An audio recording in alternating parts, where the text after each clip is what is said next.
Protect your DNA. BioPQQ can promote formation of new mitochondria. Infowarsstore.com.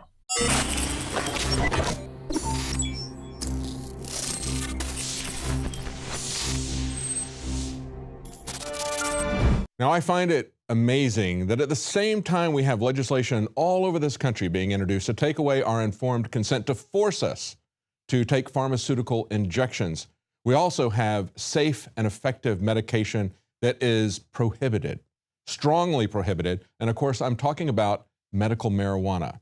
A shout out to Republican Governor Nathan Deal of Georgia, who this week, flanked by dozens of families with children suffering from rare and intractable medical conditions, stood on the steps of the state capitol and signed the state's first medical marijuana bill into law. Now, the headline from Vice.com, the heartbreaking plight of Colorado's marijuana refugees. That's what I want to talk about. Understand that these are people who had medical conditions that they could get absolutely no relief for their children.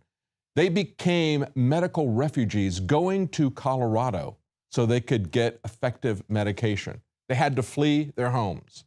And these families that were standing there, he said, "This has certainly touched my heart." The teary-eyed governor told reporters and others assembled for the signing, "I am pleased today that we are going to make a difference." And he turned to the families that were standing on the staircases that had to run away to another state so they could get medical treatment for their children. And he said, "You can come home now."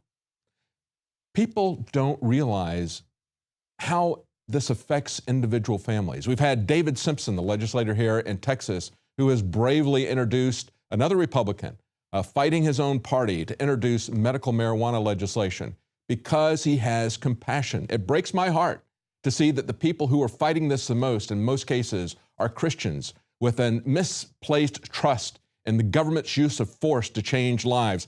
Listen to this particular situation, because many times we have to listen to individual stories to really put this in perspective. Now, they're talking to these marijuana refugees. One of them is Jania Cox. Her 5-year-old daughter is the one who actually they named the bill after. They called it Haley's Hope. It legalizes certain low THC cannabis strains and oils for serious medical conditions. Now, Haley suffers from a rare epileptic condition that without treatment racks her body with hundreds of seizures a day.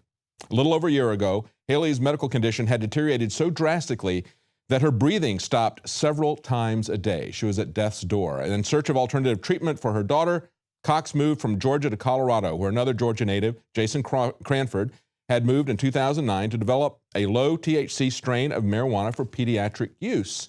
Now, he says, "It's hard to put your child on marijuana, quote unquote, but to see how it works, there is no way you can write it off." She went from having 200 seizures a day to about 10 to 15 on a bad day.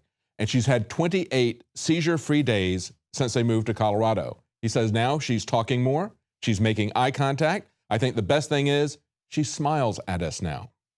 Before, she was in almost a comatose state. She was awake, but just out of it. Why are we holding this back from people? Why are we putting people in jail for this? This is absolute insanity. No, it's not insanity. It makes perfectly good sense. If you understand that our country is run by ruthless multinational corporations that'll do anything to anyone for a buck. And that's what this is all about. Throwing people in jail because they can make money out of the prison system as well.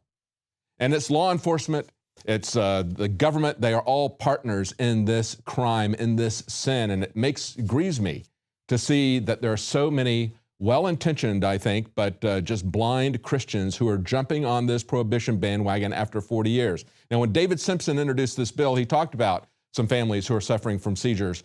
Some of them were suffering from things that had happened to them because of the vaccines. But we are going to be mandated to take vaccines and prohibited from getting medical marijuana. Now, if you want to really know what's happening with this drug war, look at the other side of it. When you use a gun and a hammer to try to solve every problem, what do? You get swatted with that hammer. In South Florida, this is an article from Infowars.com today. In South Florida, SWAT raids are netting minimal drugs and are often turning deadly. When they militarize themselves to that point, they say it is total overkill, and it is. Now, I want to read you this particular instance here. This is somebody that was SWAT teamed with a very small amount of drugs on it. And they break this down, and the Miami NewTimes.com breaks this down. They say the SWAT team snakes behind a one-story pink and yellow house an hour before dawn breaks over a silent working-class block in Hallandale Beach as the heavily armed cops in black military gear pour into the small backyard, tank a 15-year-old pit bull, a 15-year-old dog, rises from the concrete ground, straining at his metal chain. One cop aims and shoots the dog, killing it. Another officer smashes open the back door, hurls in a flash grenade. Officer Michael McKenzie, a burly cop covered in bulletproof gear, armed with an automatic shotgun, bursts into the narrow kitchen. He is suddenly face to face with the man that he's come looking for, Howard Bowe, Jr., a bearded 34-year-old with a chubby face and long dreads, wearing only a T-shirt and boxers. McKenzie screams at Bowe to get down. Seconds later, he shoots him with the automatic shotgun twice in the stomach. In the next apartment, Howard's sister hears her brother scream, "Why'd you shoot me?" he yells. His son, 16-year-old son, freezes in bed on the other side of the house. Suddenly, the door's kicked open. 3 SWAT gear-clad officers storm into his room. "Don't move," one cop shouts, grabbing hold of the teenager, pulling him out of the bed. "What's going on?" the teenager asks. 20 minutes later, from the back of a police van, the teenager watches his father, who's still conscious, and with a dazed look in his eye, rolled out of the house on a stretcher, he asks, "Why did y'all shoot me?" This time, very weakly. Within hours, Bowe would fall into a coma. 10 days later, he would be dead. The police admitted that Bowe was unarmed when he was shot. They said he had no weapons in the house. Later, they found 16 grams of cocaine. More than a personal stash, but hardly a drug trafficker's hoard. See, we have tyranny, we have martial law, we have it now. You have to understand that's what this is. This isn't a conspiracy theory. We've been telling you where this would lead. People can't believe, and people would not have believed 20 years ago that this type of thing would be happening on such a regular basis, but it is. That's why you need to pay attention to what's going on with our military. Don't salute the uniform, salute the people who obey their oath to the Constitution. And it is civilians who need to understand, who need to direct the mission of the military. It is the people who need to direct the civilian government. Understand that this is a coalition of government, big pharma, the law enforcement people, the prison people, the military-industrial complex. This is for their benefit.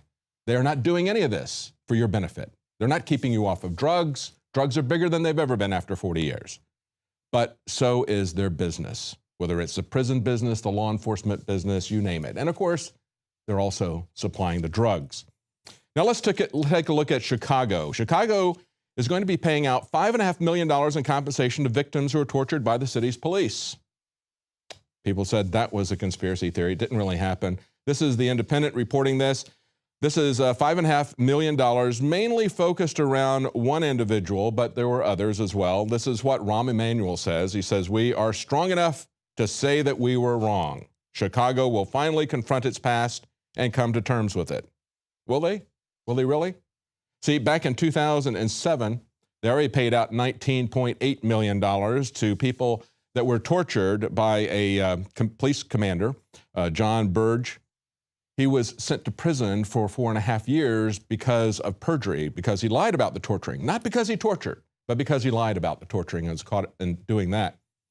And it was actually a hung jury when they came up for the police brutality issues. But the prosecutor decided not to prosecute again. See, if they have a hung jury, they can take you up to 3 times, and they do that for small medical marijuana people. I've seen this happen many times. But not for the cop, which makes you wonder if the prosecution was really very energetic in the first place. So they've already paid out nearly $20 million in 2007. Now they're paying out another $5.5 million because there were people that spent years of their life in jail for crimes that they did not commit because they were tortured by the Chicago police and they made a false confession. Now, one of the things that we're going to see as this tyranny gets worse is taking away our cash. And there was an article on Infowars.com today. Denmark moves towards a cashless society. They may become the first cashless society in the world. They say the Danish government has said that as of next year, businesses like clothing retailers, restaurants, gas stations should no longer be legally bound to accept cash payments. And here's the justification that they offer for this. They say, Well, we're going to reduce costs and increase productivity for Danish businesses. Really? No, they're going to increase profits for the banks because the banks get a cut of every credit card transaction. You understand that. That doesn't happen with cash. There isn't any cost associated with cash. The banks don't make any money off of cash unless they charge you a fee, a tax to deposit that cash. There's a little bit of that that goes on, but they charge way more in credit card transaction charges. So this is something that is going to benefit the banks. It's not going to benefit the small retailers. That is a total lie. It's a total spin. And then they say, of course, there are fears that moving to a totally cashless society would increase the risk of fraud. Yeah, probably will. But they say that, and they point out that cases of credit card fraud have doubled in the last decade in Denmark. But don't worry, because Danske Bank has taken steps to fight fraud. What are they going to do? They're going to link individuals' mobile pay accounts to their national insurance numbers. There you go. That's what's really behind it. That's the cut for the government. Say the banks get their credit card fees paid much, much higher than they ever would with cash. And then the bank can track you like an animal. And we're going to talk about that when we come back with Rob Dew. That is the basis of the Mastering the Human Domain. That's the logo for Jade Helm, and we're going to break that down for you when we come back. But first, we're going to have a special report from Rob Jacobson about a new term that's trending, used by the Department of Justice and by the FBI to create a racist environment without blaming the cops for being racist. It's called unconscious bias, and it allows them to also use psychological tools to get into the heads of the police force and manipulate them. So stay with us. We're going to have that report right after the break.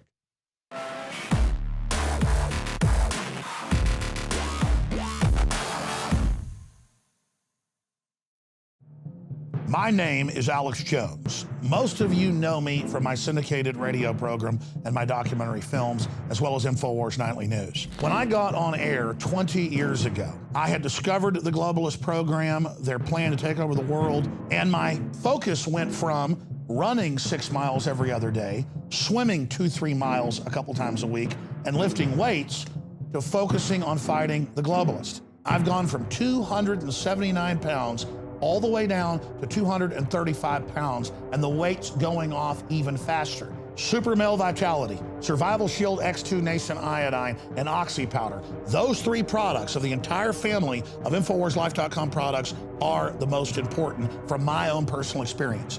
And it wasn't just that my weight loss accelerated. My muscle mass increased. My stamina, my energy levels exploded. Now is the time to take action. Start your journey today with the Alex Challenge Pack. It's the trifecta of change. Secure yours today and get free shipping for a limited time at InfoWarsLife.com or 888-253-3139.